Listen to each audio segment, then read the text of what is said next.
تو بعض اوقات ازواج کے ساتھ دشمنی اس حد تک پہنچ جاتی ہے کہ معاملہ طلاق تک پہنچ جاتا ہے. وہاں پر کیا سکھایا گیا تھا کہ بیوی کے ساتھ رہن سہن میں کشادہ دلی اختیار کرو، عفو درگزر کرو، معاف کر دو، بخش دو. لیکن ہمارا دین جہاں ایک طرف معاف کرنے اور درگزر کرنے کا حکم دیتا ہے، وہاں دوسری طرف مسائل کا حل بھی نکالتا ہے کہ اگر معاف کرنے سے بھی کام نہ چلتا ہو اور میاں بیوی کے درمیان اختلاف اس حد تک بڑھ جائے کہ آپس میں اکٹھا رہنے کی کوئی صورت باقی نہ رہے، تو اللہ سبحانہ وتعالیٰ نے طلاق کی بھی اجازت دی ہے. طلاق کا لفظی معنی ہوتا ہے ٹو ریلیز، آزاد کر دینا. عبداللہ بن مسعود کہتے ہیں کہ سورت کے مضمون کی اندرونی شہادت بھی یہ ظاہر کرتی ہے کہ اس کا نزول لازماً سورت بقرہ کی ان آیات کے بعد ہوا ہے جن میں طلاق کے احکام پہلی مرتبہ دیے گئے تھے. یعنی یہ سورت البقرہ کے احکامات کے بعد نازل ہوئے. روایات سے یہ پتہ چلتا ہے کہ جب لوگ سورت بقرہ کے احکام کو سمجھنے میں غلطیاں کرنے لگے اور عملاً بھی ان سے غلطیوں کا صدور ہونے لگا، تو اللہ تعالیٰ نے ان کی اصلاح کے لیے یہ ہدایات نازل کی. تو اسلام میں نکاح کی اصل نباہ ہے، آپس میں نبھانا، لیکن استثنائی طور پر طلاق کی بھی اجازت ہے کہ اگر آپس کے تعلق یا رشتے میں نقصان زیادہ ہو اور فائدہ کم، اور اس نقصان کا ازالہ طلاق کے بغیر نہ ہو، تو پھر طلاق دینا جائز ہے. لیکن اس کا طریقہ کار مقرر کیا گیا ہے. جیسے شادی کا ایک طریقہ ہے، اس کی تاریخ مقرر کی جاتی ہے، اس کے لیے گواہ ہوتے ہیں، ولی کا ہونا ہوتا ہے، پھر مہر دیا جاتا ہے. اسی طرح طلاق کا بھی ایک طریقہ کار ہے اور کچھ حدود ہیں. تو ان حدود کو اس صورت کے اندر بیان کر دیا گیا ہے. اللہ سبحانہ و تعالی اپنے نبی صلی اللہ علیہ وسلم سے خطاب کر کے اور اہل ایمان سے مخاطب ہو کر فرماتے ہیں کہ اے نبی، جب تم عورتوں کو طلاق دینا چاہو، یعنی طلاق دینے کا ارادہ کر لو، تو پس، یعنی ان کو طلاق دینے کی وجہ تلاش کرو. اور جب طلاق کا سبب مل جائے، یعنی واقعی سالڈ گراؤنڈز پر طلاق دینا چاہو، تو پھر جلدی نہ کرو، بلکہ ایک مقرر طریقے کے مطابق طلاق دو. اور وہ کیا ہے؟ طلقوہن لعدتہن، انہیں ان کی عدت کے آغاز کے وقت میں طلاق دو، یعنی ان کو ان کی عدت کے لیے طلاق دو. اور اس کا طریقہ کار واضح کر دیا گیا کہ شوہر اپنی بیوی کو پاکیزگی کی حالت میں، طہر کی حالت میں، اس سے جماع کیے بغیر اس کو طلاق دے، جہاں سے وہ عدت شمار کر سکے. وَأَحْصُوا الْعِدَّةَ، اور عدت کو گنو، یعنی حیض کے ذریعے سے شمار کرو. اگر بیوی کو حیض آتا ہے تو عدت کو حیض سے کاؤنٹ کرنا ہے، اور اگر حیض نہیں آتا، جیسے حاملہ ہے یا چھوٹی لڑکی ہے یا پھر سن یاس میں ہے، تو پھر عدت مہینوں کے ساتھ شمار کی جائے گی. لیکن عدت کو شمار کرنا ضروری ہے. اور پھر واتقوا اللہ ربکم، اللہ سے ڈرو جو تمہارا رب ہے. یعنی طلاق دینے کے معاملات میں اللہ کا ڈر ضروری ہے. جس طرح خطبہ نکاح میں ہم دیکھتے ہیں کہ بار بار تقوی کا حکم دیا گیا ہے، اسی طرح سورۃ الطلاق میں بھی کئی بار تقوی کا ذکر آتا ہے، اور تقوی سارے معاملات کی اصلاح کر دیتا ہے.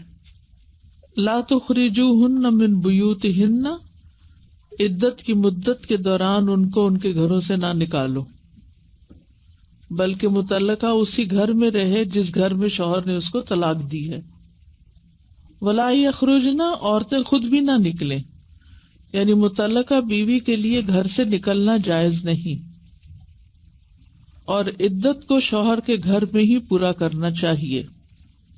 ولا یخرجنا، نہ خود نکلے، الا، ہاں استثنائی صورت ہے، ان یاتینا بفاحشۃ مبینہ، کہ وہ صریح بے حیائی کا ارتکاب کریں، اس صورت میں ان کو پھر گھر سے نکالا جا سکتا ہے، یعنی ان کے افعال یا اقوال میں کوئی فحش بات پائی جاتی ہو تو یہ گھر سے نکالنے کا سبب ہے، کیونکہ ایسی صورت میں گھر میں رہنا جو ہے وہ اذیت کا باعث ہوتا ہے۔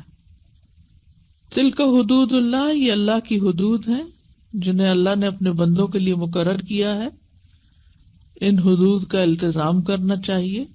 وَمَن يَتَعَدَّ حدود اللہ، اور جو اللہ کی حدود سے تجاوز کرے گا، یعنی اپنی مرضی کرے گا ان معاملات میں، فقد ظلم نفسہ، تو اس نے اپنے اوپر ہی ظلم کیا، یعنی ظلم کرنے کا نقصان انسان کو خود ہی ہوگا۔ کسی پہ ظلم کرنا دراصل اپنے اوپر ظلم کرنا ہے۔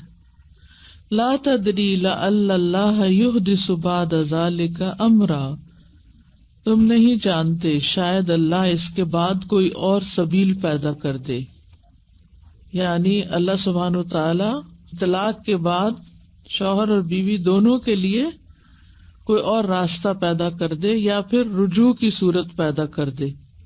فَإِذَا بَلَغْنَ أَجَلَهُنَّ، پھر جب وہ اپنی عدت کو پہنچ جائیں، فَأَمْسِكُوهُنَّ بِمَعْرُوف، تو ان کو معروف طریقے سے روکو، یعنی تکلیف دینے کے لیے، نقصان پہنچانے کے لیے نہیں، بلکہ اچھے طریقے سے بسانے کے لیے۔ او فارقوہن بمعروف، یا پھر ان کو جدا کرو دستور کے مطابق، یعنی لڑائی جھگڑے کر کے اور ان کا مال چھین کے یا ان کو ذلیل کر کے نہیں نکالو۔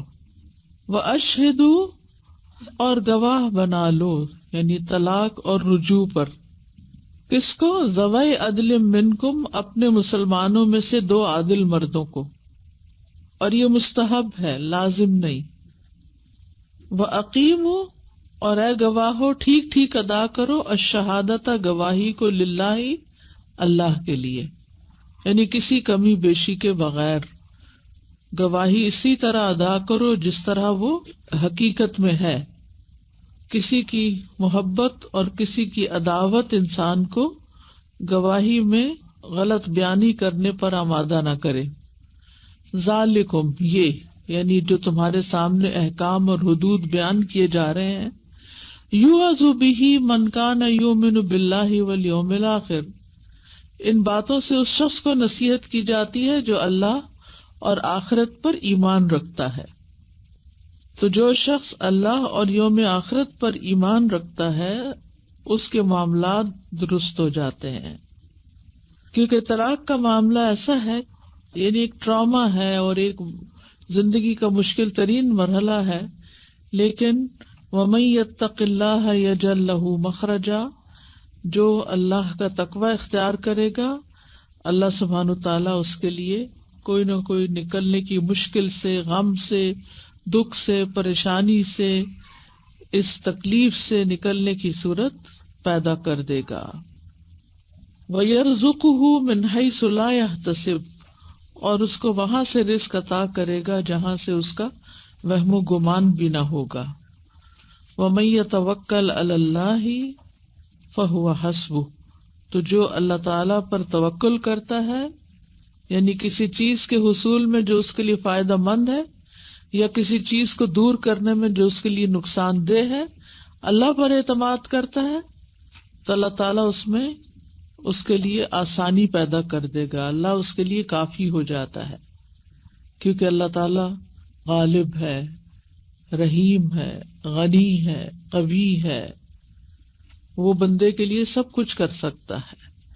ان اللہ بالغ امرہ، بے شک اللہ اپنا کام پورا کر کے رہتا ہے، یعنی اس کی قضاء و قدر نافذ ہو کر رہتی ہے، اس کے ارادوں کو کوئی روکنے والا نہیں۔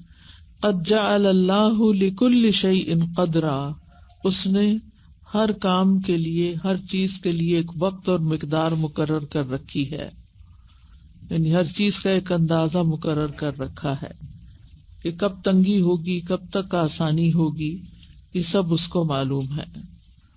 واللائی یئسن من المحیض من نسائکم، اور وہ عورتیں جو حیض سے مایوس ہو چکی ہوں، یعنی جنہیں پہلے حیض آتا تھا پھر بڑھاپے کی وجہ سے یا کسی بیماری کی وجہ سے حیض بند ہو گیا اور اب دوبارہ کبھی بھی آنے کی امید نہیں رہی، جیسے ہسٹیکٹری میں وغیرہ میں چاہے ینگ ہی ہو عورت پھر حیض ختم ہو جاتا ہے.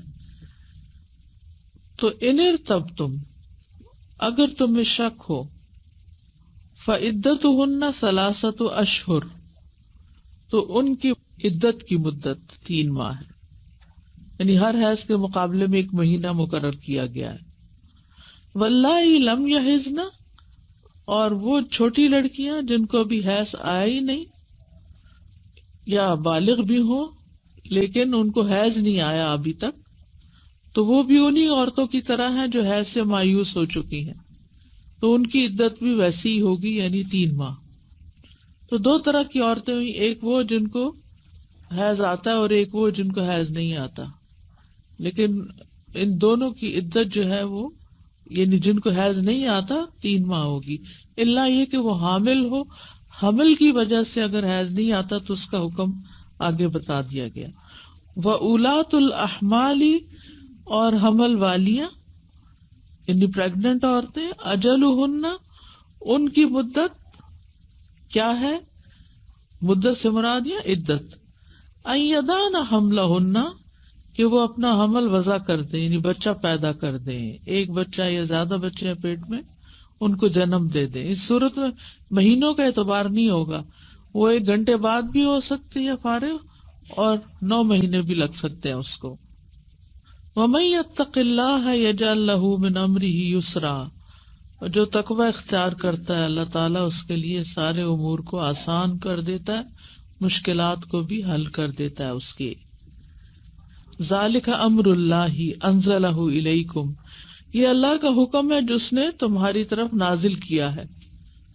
ومن یتق اللہ یکفر عنہ سیئاتہ ویعظم لہ اجرا، اور جو اللہ سے ڈرے گا اللہ اس سے اس کے گناہ دور کر دے گا اور اسے عظیم اجر عطا کر دے گا.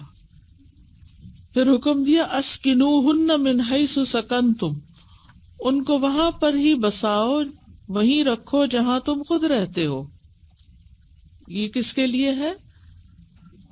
متعلقہ رجعیہ کے لیے، جس کو طلاق ہوئی اور وہ عدت گزار رہی ہے، کیونکہ شوہر پر ابھی تک ان کا سکنا اور نفقہ ہے. سکنا کہتے ہیں رہائش کو، اور نفقہ کہتے ہیں کھانا پینا، ضروریات زندگی مہیا کرنا. من حیث سکنتم، جہاں تم خود رہتے ہو، من وجدکم، اپنی طاقت کے مطابق، اپنی وسعت کے مطابق، یعنی جو تمہارے پاس ہے اس کے مطابق. ولا تضاروہن لتضیقوا علیہن، اور اس دوران یعنی جب تم نے ان کو اپنے گھر میں رکھا ہوا ہی ہے تو ان کو ستاؤ نہیں، ٹھیک ہے، نہ اپنے قول سے نہ اپنے فعل سے، یعنی اس طرح نہ ستاؤ کہ وہ عدت پوری ہونے سے پہلے تنگ آ کے گھروں سے نکل جائیں. برائے نام رکھا ہوا بھی ہے اور تنگ کر کے ان کو نکالنے کے بھی طریقے سوچ رہے ہو، تو اس صورت میں پھر شوہر گھر سے نکالنے والے میں شمار ہوگا اور اللہ کی نافرمانی ہوگی، کیونکہ پیچھے اللہ تعالیٰ نے حکم دیا کہ ان کو لا تخرجوہن من بیوتہن. تو اس آیت میں اللہ تعالیٰ نے مطلقات کو گھروں سے نکالنے سے روکا ہے اور مطلقات کو بھی گھر سے نکلنے سے منع کیا ہے. وَإِن كُنَّ أُولَاتِ حَمْلٍ، اور اگر وہ صاحب حمل ہو، حمل والیاں ہوں، تو پھر کیا کرو، فَأَنفِقُوا عَلَيْهِنَّ، ان پر خرچ کرو، نان نفقہ دو ان کو. کب تک؟ حَتَّى يَضَعْنَ حَمْلَهُنَّ، جب تک کہ وہ اپنا حمل وضع نہ کر دیں. فَإِنْ أَرْضَعْنَ لَكُمْ، پھر اگر وہ دودھ پلائے تمہارے لیے، فَآتُوهُنَّ أُجُورَهُنَّ، تو ان کی اجرت ان کو ادا کرو. ٹھیک ہے، بچہ جب تک پیدا نہ ہو، چاہے 6 مہینے لگے 8 مہینے لگے، تو عورت کی عدت تو ختم ہی نہیں ہوگی، اور وہ عدت کے دوران ہی اس کے اوپر شوہر کو اس کے علاج، معالجے، بچے کی پیدائش کا خرچہ، یہ سب کچھ شوہر ہی کو اٹھانا ہوگا. پھر اگر بچہ پیدا ہو گیا تو عدت تو ختم ہوگی، لیکن اب بچے کو دودھ پلانا ہے، تو ایسی صورت میں پھر عورت کو اجرت دی جائے گی اس دودھ پلانے کی. یعنی وہ نفقہ نہیں، کیونکہ نفقہ تو اب ختم ہو گیا، نفقہ تو عدت ختم ہونے تک ہوتا ہے. اور اب کیا ہے، اب اس کی اجرت طے کی جائے گی. اور یہ کس طرح طے کی جائے گی؟ وَأَتَمِرُوا بَيْنَكُمْ بِمَعْرُوف، یعنی میاں بیوی ایک دوسرے کو معروف کا حکم دیں، آپس میں میوچل انڈرسٹینڈنگ کے ساتھ یہ چیزیں طے کریں، اور ایک دوسرے کو نیکی اور تقوی کا حکم دیں، نہ کہ ایک دوسرے کو ستانے کی باتیں کریں. اجرت کے معاملات میں آپس میں مشورہ کر لیں. اس کا مطلب کیا ہے کہ طلاق کے بعد بھی آپس میں اسلامی بھائی چارہ اور ایک انسانی تعلق باقی رہ سکتا ہے. بعض اوقات بچے ہوتے ہیں، ان کے معاملات طے کرنے پڑتے ہیں، تو ہمارے ماحول میں تو پھر بالکل ہی ایک قسم کی ایسی خلی جھال کر دی جاتی ہے کہ وہ ایک دوسرے کے لیے حرام ہو جاتے ہیں، دشمن ہو جاتے ہیں، اور بچے بےچارے پس جاتے ہیں. بچے جب شادی کی عمر کو پہنچتے ہیں تو اس وقت ان کو ماں باپ دونوں چاہیے ہوتے ہیں. تو بچوں کے معاملات ہوں، ان کو دودھ پلانے کا معاملہ ہو، یا ان کی تعلیم کا ہو، یا کوئی اور ہو، تو بچوں کے لیے تو دونوں ماں باپ ہی ہے نا. اگر وہ آپس میں ہسبینڈ وائف نہیں بھی تو آپس میں پھر ایک دوسرے کے ساتھ معروف طریقے سے معاملہ کریں. وَإِن تَعَاثَرْتُمْ فَسَتُرْضِعُ لَهُ أُخْرَىٰ، اور اگر تم باہم نا اتفاقی کرو، ضد کرو، تنگ کرو ایک دوسرے کو، تو پھر کوئی اور عورت اس کو دودھ پلا دے گی، ڈبے کا دودھ نہیں. لِيُنْفِقْ ذُو سَعَةٍ مِّن سَعَتِهِ، اور پھر اس صورت میں بھی کیا ہے، وسعت والے کو اپنے وسعت کے مطابق خرچ کرنا چاہیے. یعنی دولت مند جیسی دولت ہے اس کے مطابق خرچ کرے. وہ اس طرح بخل نہ کرے جیسے فقراء کو کوئی چیز دیتے ہیں، فقیر کو کچھ دیتے ہیں تو وہ اپنی ایکس وائف کو دے رہا ہے. ومن قدر علیہ رزقہ، جس کا رزق نپا تلا ہے، تنگ دستی کا شکار ہے، فلینفق مما آتاہ اللہ، تو وہ اسی میں سے خرچ کرے جو اللہ نے اس کو دیا ہے، اس سے زیادہ کی اس کو تکلیف نہیں دی جائے گی. لا یکلف اللہ نفسا الا ما آتاہا، اللہ کسی پر اتنی ذمہ داری ڈالتا ہے جتنا اس نے اس کو دیا ہے. سیجعل اللہ بعد عسر یسرا، اور یہ تنگ دست لوگوں کے لیے بشارت ہے کہ عنقریب اللہ تعالیٰ ان کی سختی اور تنگی کو دور کر کے ان کے لیے آسانی پیدا کر دے گا. عسر کے بعد یسر بھی آئے گا، جیسے قرآن مجید میں آتا فَإِنَّ مَعَ الْعُسْرِ يُسْرًا إِنَّ مَعَ الْعُسْرِ يُسْرًا. وَكَأَيٍّ مِّن قَرْيَةٍ أَتَتْ عَنْ أَمْرِ رَبِّهَا وَرُسُلِهِ، اور کتنی ہی بستیاں ہیں کہ انہوں نے اپنے رب اور رسولوں کے حکم سے سرکشی کی. تو پھر کیا ہوا، ہم نے ان کا سخت حساب لیا. یعنی جن لوگوں نے اللہ اور اس کے رسول کی بات نہیں مانی، اللہ نے پھر ان کے ساتھ بڑی سختی کا معاملہ کیا دنیا میں ہی. تو طلاق کے احکامات بتانے کے بعد کیا سمجھایا جا رہا ہے کہ ان احکامات کو مذاق نہ سمجھو. اگر تم نے اللہ کی نافرمانی کی اس معاملے میں تو دنیا میں بھی زندگی تنگ ہوگی. پچھلی قوموں کے حالات سے سبق سیکھو. فحاسبناها حسابا شدیدا، ہم نے اس سے سخت حساب لیا. وعذبناها عذابا نکرا، اور اس کو ہم نے ہولناک عذاب دیا. فذاقت وبال امرها، تو ان بستیوں نے اپنے کام کا وبال چکھا، مزہ چکھا، یعنی عذاب چکھا. وکان عاقبت امرها خسرا، اور وہاں ان کے کام کا جو انجام ہوا وہ خسارہ ہی خسارہ تھا، نرا خسارہ تھا. اعد اللہ لہم عذابا شدیدا، اللہ نے ان کے لیے شدید عذاب تیار کر رکھا ہے. فاتقوا اللہ یا اولی الالباب، اور یہ کون سا عذاب ہے؟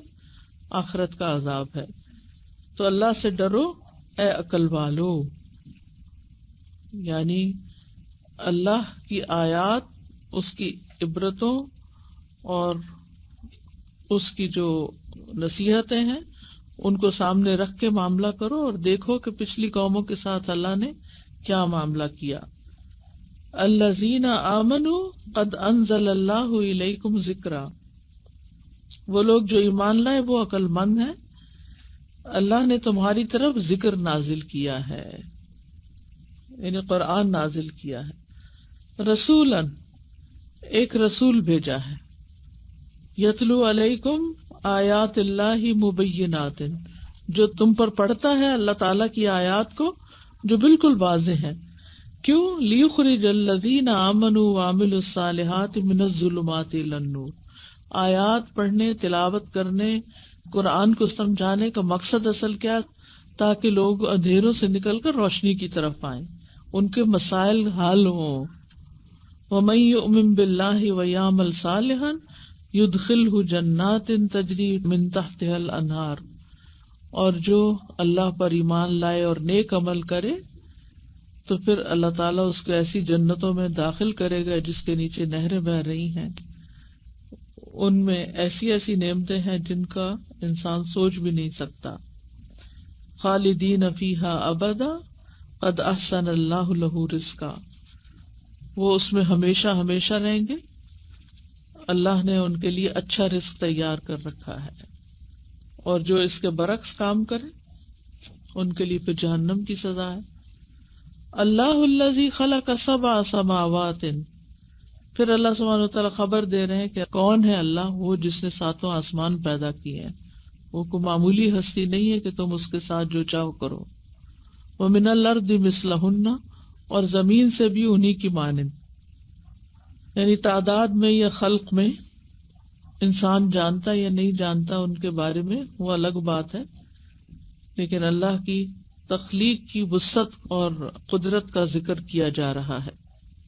یتنزل الامر بینہن، ان کے درمیان احکامات نازل ہوتے رہتے ہیں، یعنی اللہ تعالیٰ آسمانوں اور ان کے رہنے والوں، زمینوں اور ان پر بسنے والوں، ان سب کو نہ صرف یہ کہ اس نے پیدا کیا بلکہ جو ان کے درمیان ہے، یعنی آسمان اور زمین کے درمیان ہے، ان پر بھی اللہ نے اپنا حکم نازل فرمایا ہے اور ان کو پیغامات دیے ہیں، اور ان کے کونی احکامات بھی ہیں اور قدری احکامات بھی ہیں.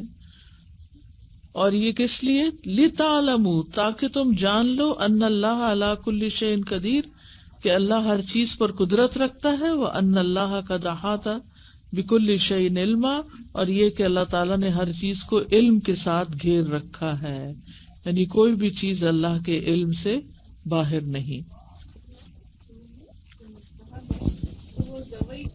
کے لیے ہے یا اشہد؟ کیونکہ اشہد تو حکم ہے، شہادت کے لیے بھی، شہادت بھی کیونکہ قرآن کی تفسیر جو ہے وہ نبی صلی اللہ علیہ وسلم کی سنت سے ہوتی ہے، تو اس سے ہمیں یہ بات پتہ چلتی ہے کہ یہ واجب نہیں.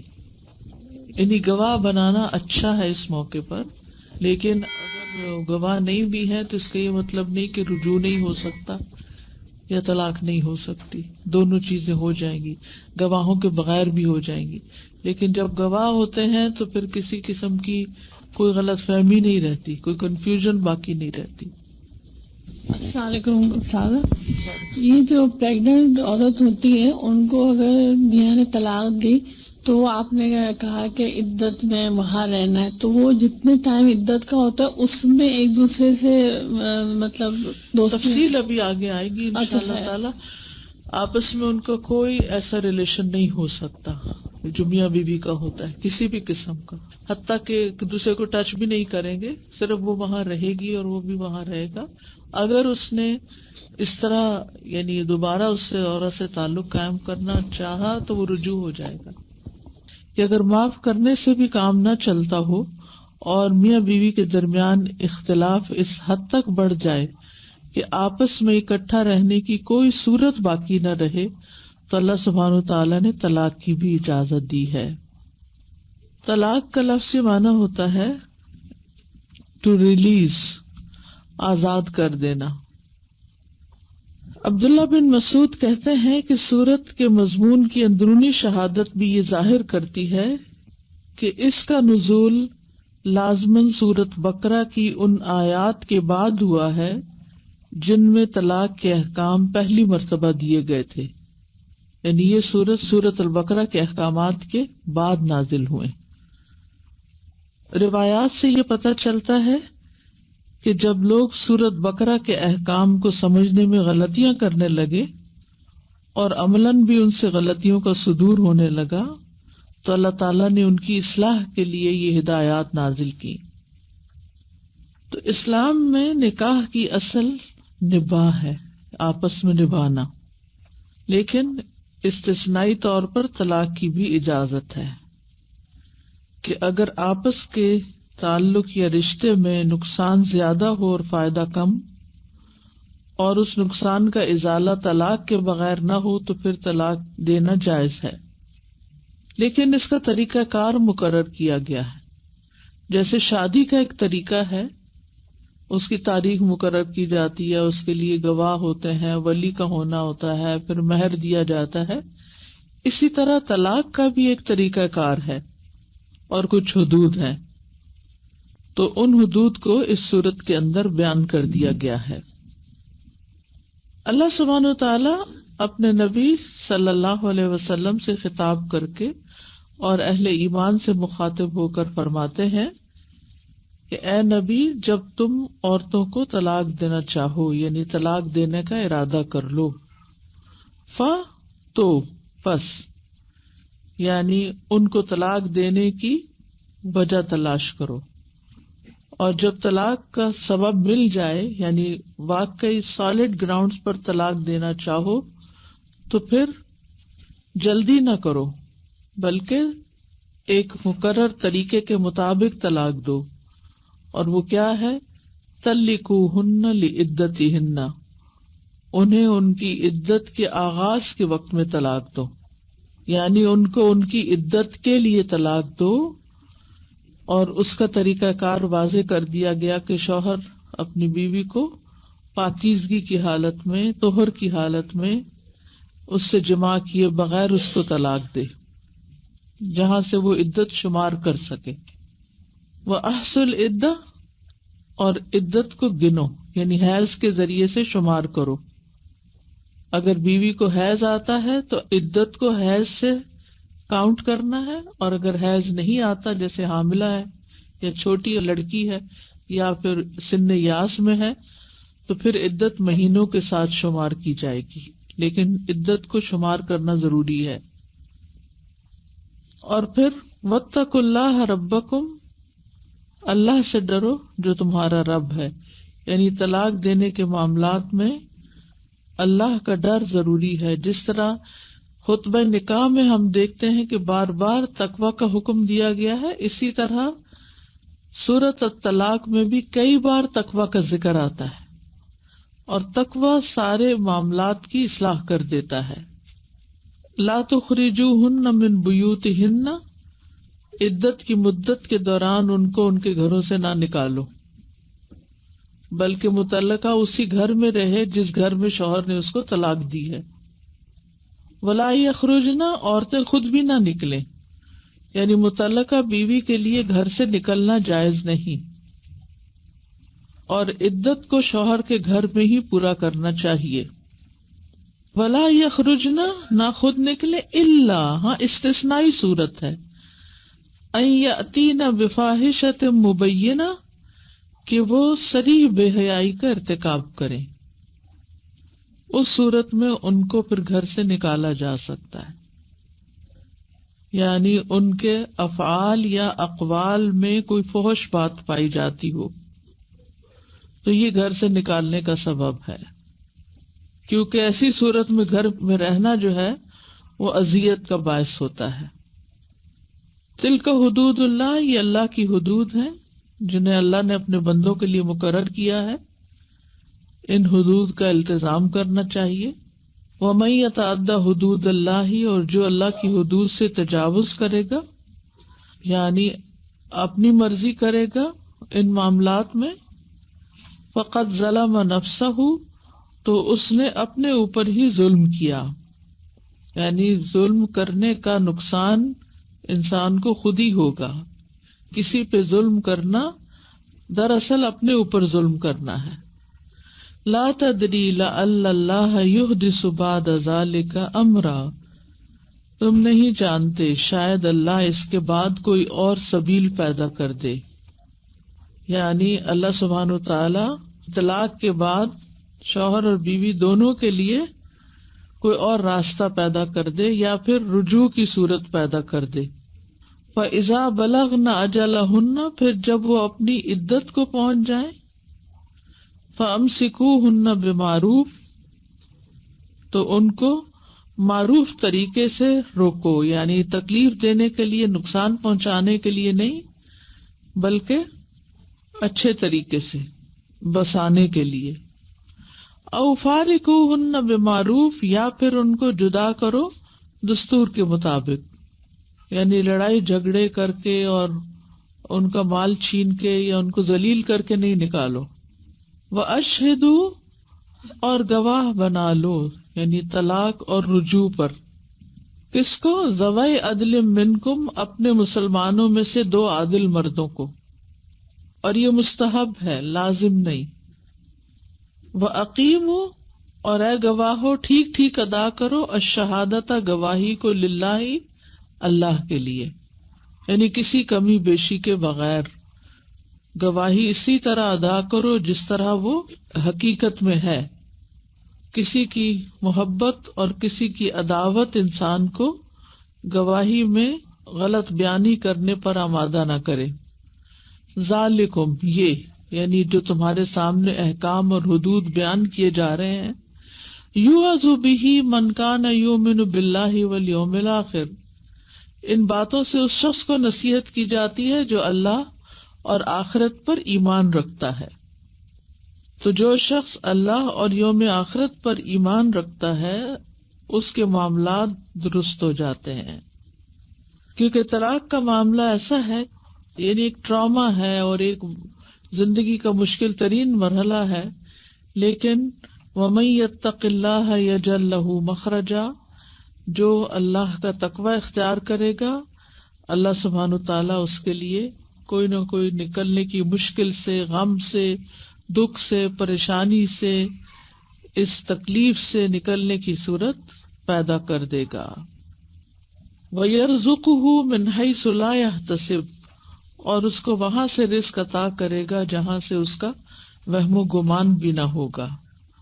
وَمَن يَتَوَکَّلْ عَلَى اللَّهِ فَهُوَ حَسْبُهُ، تو جو اللہ تعالیٰ پر توکل کرتا ہے، یعنی کسی چیز کے حصول میں جو اس کے لیے فائدہ مند ہے یا کسی چیز کو دور کرنے میں جو اس کے لیے نقصان دہ ہے، اللہ پر اعتماد کرتا ہے تو اللہ تعالیٰ اس میں اس کے لیے آسانی پیدا کر دے گا، اللہ اس کے لیے کافی ہو جاتا ہے، کیونکہ اللہ تعالیٰ غالب ہے، رحیم ہے، غنی ہے، قوی ہے، وہ بندے کے لیے سب کچھ کر سکتا ہے۔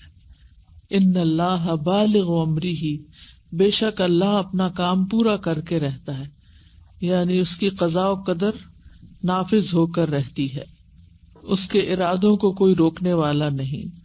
قد جعل اللہ لکل شیء قدرا، اس نے ہر کام کے لیے، ہر چیز کے لیے ایک وقت اور مقدار مقرر کر رکھی ہے، یعنی ہر چیز کا ایک اندازہ مقرر کر رکھا ہے کہ کب تنگی ہوگی، کب تک آسانی ہوگی، یہ سب اس کو معلوم ہے۔ واللائی یئسن من المحیض من نسائکم، اور وہ عورتیں جو حیض سے مایوس ہو چکی ہوں، یعنی جنہیں پہلے حیض آتا تھا پھر بڑھاپے کی وجہ سے یا کسی بیماری کی وجہ سے حیض بند ہو گیا اور اب دوبارہ کبھی بھی آنے کی امید نہیں رہی، جیسے ہسٹیکٹری میں وغیرہ میں چاہے ینگ ہی ہو عورت پھر حیض ختم ہو جاتا ہے۔ تو ان ارتبتم، اگر تمہیں شک ہو، فعدتہن 3 اشہر، تو ان کی عدت کی مدت 3 ماہ ہے، یعنی ہر حیض کے مقابلے میں 1 مہینہ مقرر کیا گیا ہے۔ واللائی لم یحضن، اور وہ چھوٹی لڑکیاں جن کو ابھی حیض آیا ہی نہیں یا بالغ بھی ہوں لیکن ان کو حیض نہیں آیا ابھی تک، تو وہ بھی انہی عورتوں کی طرح ہیں جو حیض سے مایوس ہو چکی ہیں، تو ان کی عدت بھی ویسی ہی ہوگی، یعنی 3 ماہ۔ تو دو طرح کی عورتیں ہوئی، ایک وہ جن کو حیض آتا ہے اور ایک وہ جن کو حیض نہیں آتا، لیکن ان دونوں کی عدت جو ہے وہ، یعنی جن کو حیض نہیں آتا 3 ماہ ہوگی، الا یہ کہ وہ حامل ہو، حمل کی وجہ سے اگر حیض نہیں آتا تو اس کا حکم آگے بتا دیا گیا۔ وَأُولَاتُ الْأَحْمَالِ، اور حمل والیاں یعنی پریگننٹ عورتیں، اجلہن، ان کی مدت کیا ہے، مدت سے مراد یا عدت، ان یضعن حملہن، کہ وہ اپنا حمل وضع کر دیں، یعنی بچہ پیدا کر دیں، ایک بچہ یا زیادہ بچے ہیں پیٹ میں ان کو جنم دے دیں۔ اس صورت میں مہینوں کا اعتبار نہیں ہوگا، وہ 1 گھنٹے بعد بھی ہو سکتی ہے فارغ، اور 9 مہینے بھی لگ سکتے ہیں اس کو۔ وَمَن يَتَّقِ اللَّهَ يَجْعَل لَّهُ مِنْ أَمْرِهِ يُسْرًا، اور جو تقوی اختیار کرتا ہے اللہ تعالیٰ اس کے لیے سارے امور کو آسان کر دیتا ہے، مشکلات کو بھی حل کر دیتا ہے اس کے۔ ذالک امر اللہ انزلہ الیکم، یہ اللہ کا حکم ہے جس نے تمہاری طرف نازل کیا ہے۔ ومن یتق اللہ یکفر عنہ سیئاتہ ویعظم لہ اجرا، اور جو اللہ سے ڈرے گا اللہ اس سے اس کے گناہ دور کر دے گا اور اسے عظیم اجر عطا کر دے گا۔ پھر حکم دیا اسکنوہن من حیث سکنتم، ان کو وہاں پر ہی بساؤ، وہیں رکھو جہاں تم خود رہتے ہو۔ یہ کس کے لیے ہے؟ متعلقہ رجعیہ کے لیے، جس کو طلاق ہوئی اور وہ عدت گزار رہی ہے، کیونکہ شوہر پر ابھی تک ان کا سکنا اور نفقہ ہے۔ سکنا کہتے ہیں رہائش کو، اور نفقہ کہتے ہیں کھانا پینا، ضروریات زندگی مہیا کرنا۔ من حیث سکنتم، جہاں تم خود رہتے ہو، من وجدکم، اپنی طاقت کے مطابق، اپنی وسعت کے مطابق، یعنی جو تمہارے پاس ہے اس کے مطابق۔ ولا تضاروہن لتضیقوا علیہن، اور اس دوران یعنی جب تم نے ان کو اپنے گھر میں رکھا ہوا ہی ہے تو ان کو ستاؤ نہیں، ٹھیک ہے، نہ اپنے قول سے نہ اپنے فعل سے، یعنی اس طرح نہ ستاؤ کہ وہ عدت پوری ہونے سے پہلے تنگ آ کے گھروں سے نکل جائیں۔ برائے نام رکھا ہوا بھی ہے اور تنگ کر کے ان کو نکالنے کے بھی طریقے سوچ رہے ہو، تو اس صورت میں پھر شوہر گھر سے نکالنے والے میں شمار ہوگا اور اللہ کی نافرمانی ہوگی، کیونکہ پیچھے اللہ تعالیٰ نے حکم دیا کہ ان کو لا تخرجوہن من بیوتہن۔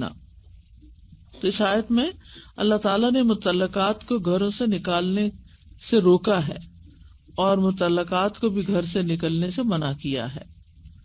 وَإِن كُنَّ أُولَاتِ حَمْلٍ، اور اگر وہ صاحب حمل ہو، حمل والیاں ہو، تو پھر کیا کرو، فَأَنفِقُوا عَلَيْهِنَّ، ان پر خرچ کرو، نان نفقہ دو ان کو۔ کب تک؟ حَتَّى يَضَعْنَ حَمْلَهُنَّ، جب تک کہ وہ اپنا حمل وضع نہ کر دیں۔ فَإِنْ أَرْضَعْنَ لَكُمْ، پھر اگر وہ دودھ پلائے تمہارے لیے، فَآتُوهُنَّ أُجُورَهُنَّ، تو ان کی اجرت ان کو ادا کرو، ٹھیک ہے۔ بچہ جب تک پیدا نہ ہو، چاہے 6 مہینے لگے 8 مہینے لگے، تو عورت کی عدت تو ختم ہی نہیں ہوگی، اور وہ عدت کے دوران ہی اس کے اوپر شوہر کو اس کے علاج، معالجے، بچے کی پیدائش کا خرچہ، یہ سب کچھ شوہر ہی کو اٹھانا ہوگا۔ پھر اگر بچہ پیدا ہو گیا تو عدت تو ختم ہو گئی، لیکن اب بچے کو دودھ پلانا ہے، تو ایسی صورت میں پھر عورت کو اجرت دی جائے گی اس دودھ پلانے کی، یعنی وہ نفقہ نہیں، کیونکہ نفقہ تو اب ختم ہو گیا، نفقہ تو عدت ختم ہونے تک ہوتا ہے، اور اب کیا ہے، اب اس کی اجرت طے کی جائے گی۔ اور یہ کس طرح طے کی جائے گی؟ وَأَتَمِرُوا بَيْنَكُمْ بِمَعْرُوف، یعنی میاں بیوی ایک دوسرے کو معروف کا حکم دیں، آپس میں میوچل انڈرسٹینڈنگ کے ساتھ یہ چیزیں طے کریں، اور ایک دوسرے کو نیکی اور تقوی کا حکم دیں، نہ کہ ایک دوسرے کو ستانے کی باتیں کریں۔ اجرت کے معاملات میں آپس میں مشورہ کر لیں۔ اس کا مطلب کیا ہے کہ طلاق کے بعد بھی آپس میں اسلامی بھائی چارہ اور ایک انسانی تعلق باقی رہ سکتا ہے۔ بعض اوقات بچے ہوتے ہیں، ان کے معاملات طے کرنے پڑتے ہیں، تو ہمارے ماحول میں تو پھر بالکل ہی ایک قسم کی ایسی خلیج حال کر دی جاتی ہے کہ وہ ایک دوسرے کے لیے حرام ہو جاتے ہیں، دشمن ہو جاتے ہیں، اور بچے بےچارے پس جاتے ہیں. بچے جب شادی کی عمر کو پہنچتے ہیں تو اس وقت ان کو ماں باپ دونوں چاہیے ہوتے ہیں. تو بچوں کے معاملات ہوں، ان کو دودھ پلانے کا معاملہ ہو یا ان کی تعلیم کا ہو یا کوئی اور ہو، تو بچوں کے لیے تو دونوں ماں باپ ہی ہے نا. اگر وہ آپس میں ہسبینڈ وائف نہیں بھی تو آپس میں پھر ایک دوسرے کے ساتھ معروف طریقے سے معاملہ کریں. وَإِن تَعَاثَرْتُمْ فَسَتُرْضِعُ لَهُ أُخْرَىٰ، اور اگر تم باہم نااتفاقی کرو، ضد کرو، تنگ کرو ایک دوسرے کو، تو پھر کوئی اور عورت اس کو دودھ پلا دے گی، ڈبے کا دودھ نہیں. لِيُنْفِقْ ذُو سَعَةٍ مِّن سَعَتِهِ، اور پھر اس صورت میں بھی کیا ہے، وسعت والے کو اپنے وسعت کے مطابق خرچ کرنا چاہیے. یعنی دولت مند جیسی دولت ہے اس کے مطابق خرچ کرے. وہ اس طرح بخل نہ کرے جیسے فقراء کو کوئی چیز دیتے ہیں، فقیر کو کچھ دیتے ہیں تو وہ اپنی ایکس وائف کو دے رہا ہے. ومن قدر علیہ رزقہ، جس کا رزق نپا تلا ہے، تنگ دستی کا شکار ہے، فلینفق مما آتاہ اللہ، تو وہ اسی میں سے خرچ کرے جو اللہ نے اس کو دیا ہے، اس سے زیادہ کی اس کو تکلیف نہیں دی جائے گی. لا یکلف اللہ نفسا الا ما آتاہا، اللہ کسی پر اتنی ذمہ داری ڈالتا ہے جتنا اس نے اس کو دیا ہے. سیجعل اللہ بعد عسر یسرا، اور یہ تنگ دست لوگوں کے لیے بشارت ہے کہ عنقریب اللہ تعالیٰ ان کی سختی اور تنگی کو دور کر کے ان کے لیے آسانی پیدا کر دے گا. عسر کے بعد یسر بھی آئے گا، جیسے قرآن مجید میں آتا فَإِنَّ مَعَ الْعُسْرِ يُسْرًا إِنَّ مَعَ الْعُسْرِ يُسْرًا. وَكَأَيٍّ مِّن قَرْيَةٍ أَتَتْ عَنْ أَمْرِ رَبِّهَا وَرُسُلِهِ، اور کتنی ہی بستیاں ہیں کہ انہوں نے اپنے رب اور رسولوں کے حکم سے سرکشی کی. تو پھر کیا ہوا، ہم نے ان کا سخت حساب لیا. یعنی جن لوگوں نے اللہ اور اس کے رسول کی بات نہیں مانی، اللہ نے پھر ان کے ساتھ بڑی سختی کا معاملہ کیا دنیا میں ہی. تو طلاق کے احکامات بتانے کے بعد کیا سمجھایا جا رہا ہے کہ ان احکامات کو مذاق نہ سمجھو. اگر تم نے اللہ کی نافرمانی کی اس معاملے میں تو دنیا میں بھی زندگی تنگ ہوگی. پچھلی قوموں کے حالات سے سبق سیکھو. فحاسبناها حسابا شدیدا، ہم نے اس سے سخت حساب لیا. وعذبناها عذابا نکرا، اور اس کو ہم نے ہولناک عذاب دیا. فذاقت وبال امرها، تو ان بستیوں نے اپنے کام کا وبال چکھا، مزہ چکھا، یعنی عذاب چکھا.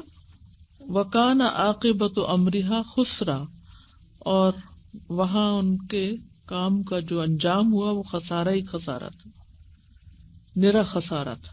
اعد اللہ لہم عذابا شدیدا، اللہ نے ان کے لیے شدید عذاب تیار کر رکھا ہے.